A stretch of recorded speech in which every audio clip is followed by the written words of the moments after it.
Yo, what is up guys? It's the Goblin and welcome back to another Modern Warfare video. Today we're talking about the best settings for PS4, Xbox, controller players. Drop a like on this video if you guys could. Let's go ahead and go for 420 likes and let's go ahead and get right into it. Subscribe to the channel if you are new. Hit that like button. It takes less than a second. Let's go. Best settings, baby. I am a PS4 player myself, and I'm going to be talking about the best settings to use as of right now on release day for Call of Duty Modern Warfare. Let's go ahead and get right into it. So, button layout preset. Now, personally, I rock with my button layout preset as tactical. Basically, what tactical does is it switches your crouch button, your R3, and your melee button, which is your B or your circle. I have personally played on tactical for many years in Call of Duty. The main reason behind this is you switch away your crouch/prone/slide button instead of being on one of just the four little buttons being a circle or a B button. Now it becomes your R3, so clicking down the right stick. And this is absolutely amazing because it allows you to click down that right stick and basically drop shot enemies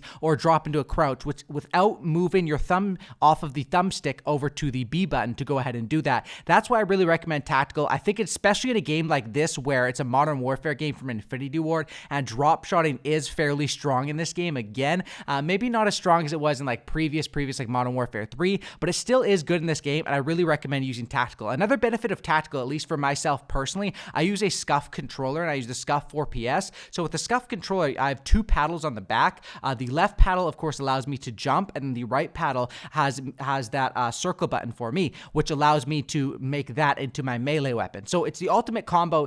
If you don't have a SCUF, I still recommend tactical, but with the SCUF, it is amazing because I have my knife button, my melee button being to put onto the back paddle where I don't have to move my thumb or any of my fingers off of my aim sticks, and same with the slide button as well as the crouch and prone button. So tactical definitely is a thing that I really absolutely like. Stick layout, honestly, I just keep this default invert vertical look. A few people use this where you completely, it's like you're driving a plane when you're playing the game. Personally, I play with this off. Now, when it comes down to the settings in this game, the sensitivity, it goes up to 20, and you have your horizontal and vertical stick sensitivities. Now, in this game, because of the fact of all the slowdowns, honestly, I think this is a game that maybe you can go a lot higher with these these stick sensitivities, horizontal and vertical. Personally, I only use a 6 out of 20, which is kind of low, I guess you could say. It does have something to do with a little bit of the aim response curve type I use as well. And I'm someone that keeps a traditional. I've never been someone that plays on a super duper high sensitivity. Honestly, this is a game where I think you could ramp this up because of the slowdowns, which we'll talk about next. But personally, I stay on my comfort zone 6.6. And the best way to test out and find your best sensitivity is to go into a custom game, load in combat training, basically add a bunch of bots and up your sensitivities. And when you feel that you are uncomfortable on a sensitivity, that's when you want to drop it down, usually 1 or 2 points. You never want to have a sensitivity that makes you uncomfortable. It just isn't worth the return. Sure, you might be able to turn on a few players and make some fancy plays,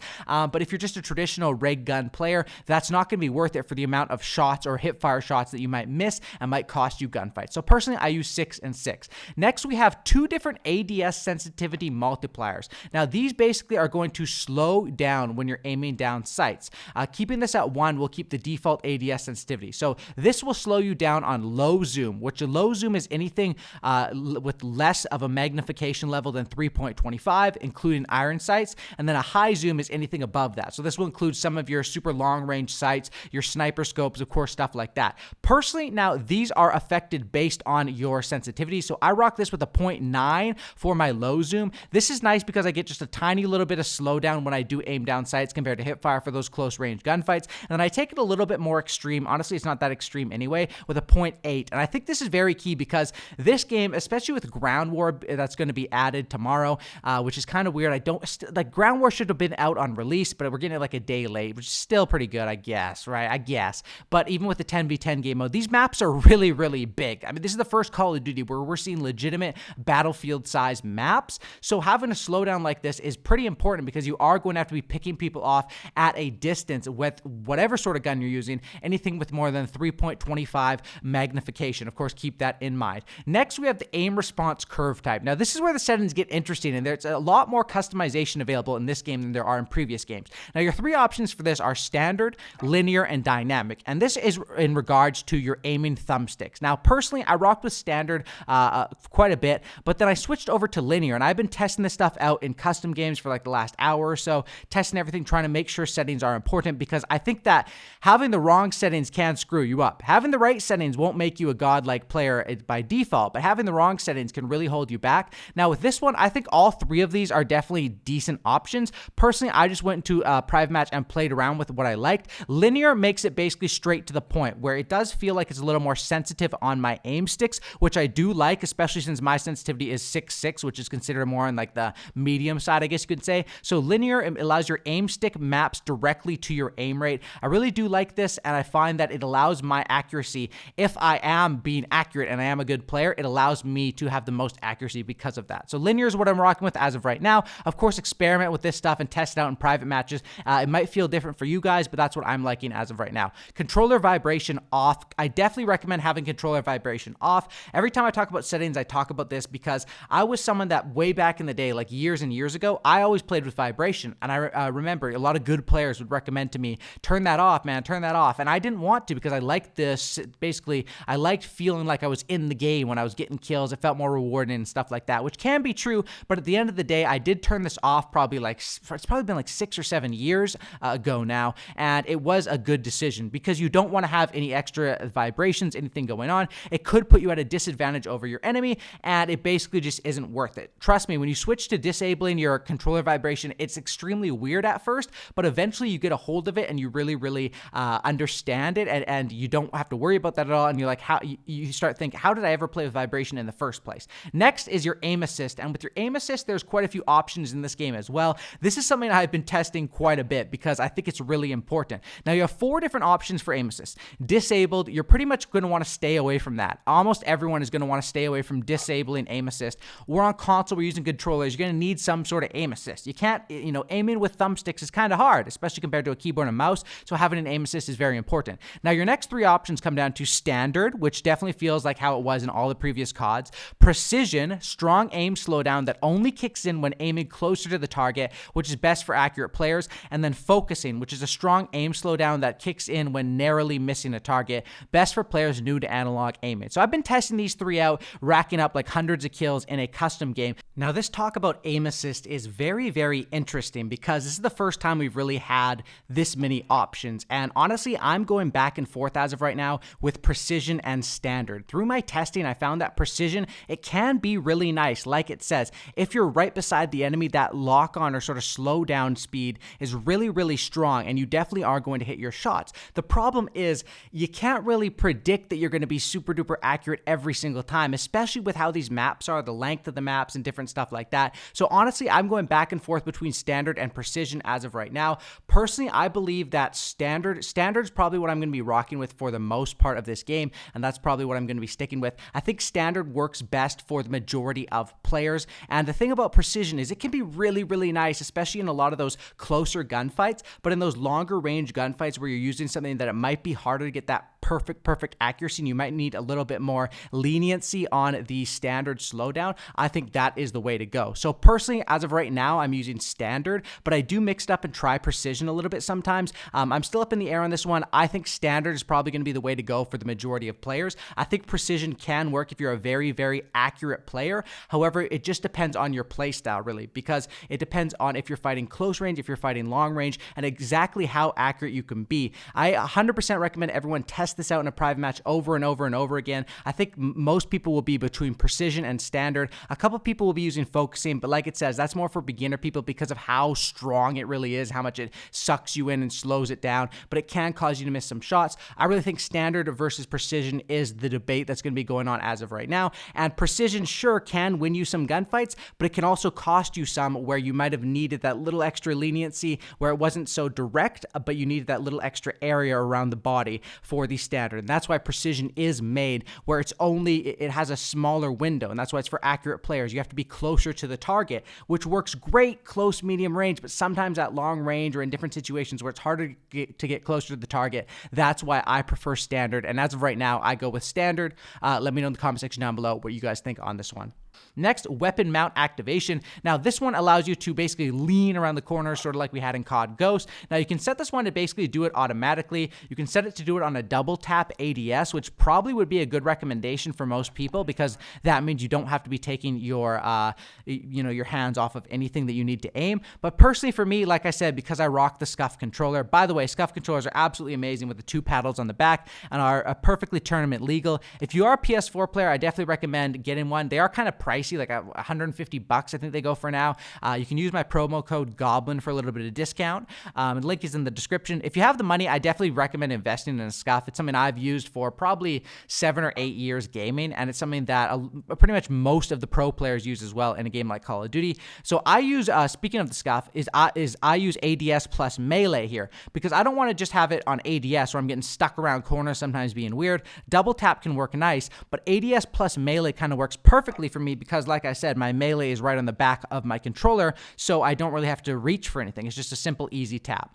Next, weapon mount movement exit. This allows you to release ADS to unmount, and a holding movement input for weapon mount exit delay disengages weapon mount. So personally with this one, I would just release ADS to unmount. You want to probably have this disabled. It just makes it a little bit easier unless you're trying to lock in and hard scope on some sort of angle. Personally, I'm not the biggest leaning sort of player. I'm going to play more, it's never been that big of a part of my playstyle, so I rock this with disabled. Aim down sight behavior, this is pretty simple stuff. Hold is what most people use. Toggle is more of like a PC thing. Some people might like that. Equipment behavior, same sort of thing. You want to hold down to cook those grenades is definitely very, very important. Next, we have the use to reload. Now, this is interesting because this comes down to where the reload button, which is the square button on PS4, is also the same button you use to interact with a lot of stuff. So you can have it where it's a contextual tap where basically it just does whatever's at priority.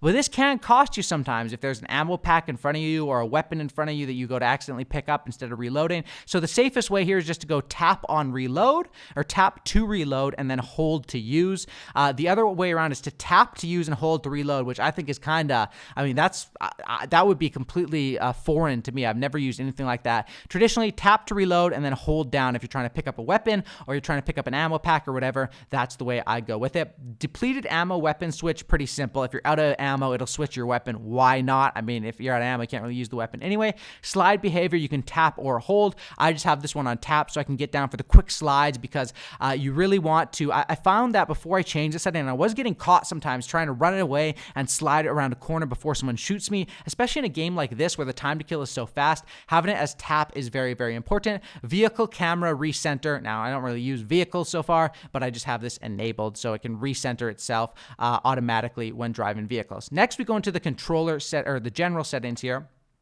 And with this, really the film grain is something I've dragged this down to 0 personally. I don't really want any film grain on my game. I just want it to look how it comes fresh out. So I dragged that down to 0. Tool tips, these are just things that pop up, little tips. It doesn't matter. I just have mine disabled. You can have it enabled. It really makes no difference. Next, if we go down here, world motion blur and weapon motion blur. Now, these are ones that the game comes and these are enabled, which is so annoying because you sort of have to go in there and disable them yourself manually. But it definitely is worth it. I mean, look at these screenshots. Do you want your weapon to be blurry like that, or do you want it to be clear? I think it's pretty, for most people at least, I don't know why you'd want it to be blurry. Maybe let me know in the comment section down below. But, I mean, for me, all my friends, we like to have this off. I don't really know who likes to have this on, but, who knows? But disabled is the way that I like to go with this.